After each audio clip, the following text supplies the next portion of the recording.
क्या आपने कभी सोचा कि एक ऐसा लम्हा भी हर रात आता है जब खुद अल्लाह ताला रब्बुल आलमीन ज़मीन के सबसे करीबी आसमान पर नज़ूल फरमाते हैं?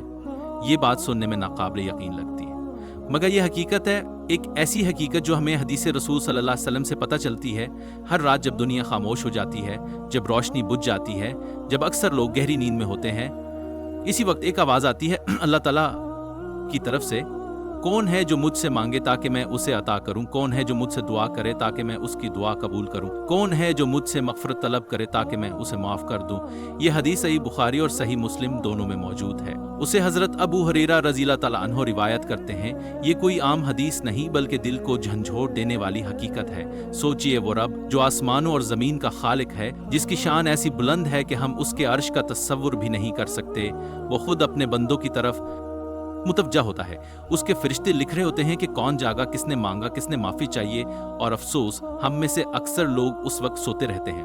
यही वक्त होता है जब तकदीरें बदलती हैं, यही वो लम्हे होते हैं जब बेचैन दिलों को सुकून मिलता है, जब आंखों से निकलने वाले आंसू सीधा अर्श इलाही तक पहुंचते हैं। लोग अक्सर कहते हैं कि उनकी दुआएं कबूल नहीं होती, कि उन पर मुसीबतें क्यों आती हैं, कि उनकी रातों में सुकून क्यों नहीं। लेकिन क्या हमने कभी उन लम्हों में अल्लाह को पुकारा? क्या हमने कभी रात के आखिरी हिस्से में उठकर सिर्फ उससे बात की? नहीं। हमने मोबाइल के नोटिफिकेशन तो देख लिए, हमने दोस्तों से चैट कर ली, हमने फिल्में देख लें, मगर रब को वक्त नहीं दिया। अल्लाह ताला का नुज़ूल इस बात की दलील है कि वो अपने बंदे से कितना करीब है। अल्लाह को तुम्हारी आवाज़ सुननी है, अल्लाह को तुम्हारे आंसू देखने हैं, अल्लाह तुम्हारी बेबसी का इलाज खुद बनना चाहता है। रात का आखिरी तिहाई हिस्सा, यानी रात के आखिरी 3 हिस्सों में से एक, अगर रात 9 बजे शुरू हो और फजर 5 बजे हो, तो ये वक्त 2 बजे के बाद से शुरू हो जाता है। यही वो घड़ियां हैं जब अल्लाह की रहमत छा जाती है, दरवाजे खुल जाते हैं, बंद किताबें खुलने लगती हैं, मुकद्दर बदलता है और गम खुशी में बदल जाता है। लेकिन हम सो रहे होते हैं। शैतान कहता है, सोने दो, अभी वक्त है, कल से उठना शुरू करना। मगर कल कभी आता नहीं। जिस दिन हम तहिया कर लें कि बस आज से हर रात अल्लाह को आवाज़ देनी है, हमारी ज़िंदगी बदल जाएगी। तहज्जुद की नमाज 2 रकात ही सही, मगर खालिस दिल से, और उसके बाद हाथ उठाकर वो सब मांगना जो हमें दुनिया से नहीं मिला।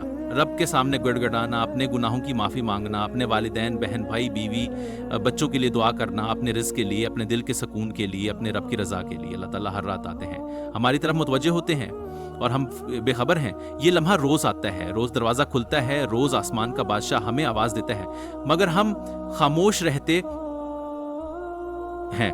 अब वक्त है कि हम बेदार हों, हम रातों को जागें, रब से बात करें, रब की रहमत को महसूस करें, क्योंकि जिस दिन आपने वो पहला आंसू रब के लिए बहाया, वो पहला सजदा रात की तारीकी में क्या, वो पहला इस्तिग़फ़ार दिल से मांगा, आपको महसूस होगा कि रब सुन रहा है। और जब रब सुनने लगे तो फिर कोई चीज़ नामुमकिन नहीं रहती। तो आइए उस रात को खाली ना जाने दें, उस लम्हे को कीमती बनाएं और अपने रब को वो बंदा दिखाएं जिसका दिल रब के दीदार का तलबगार है। आज रात जब सब सो रहे हों, आप जागना, सजदे में गिरना और अल्लाह से कहना, आए रब, मैं आ गया हूँ, मुझे मत छोड़ना। क्योंकि वो रब जो हर रात आता है, कभी किसी को खाली नहीं लौटाता।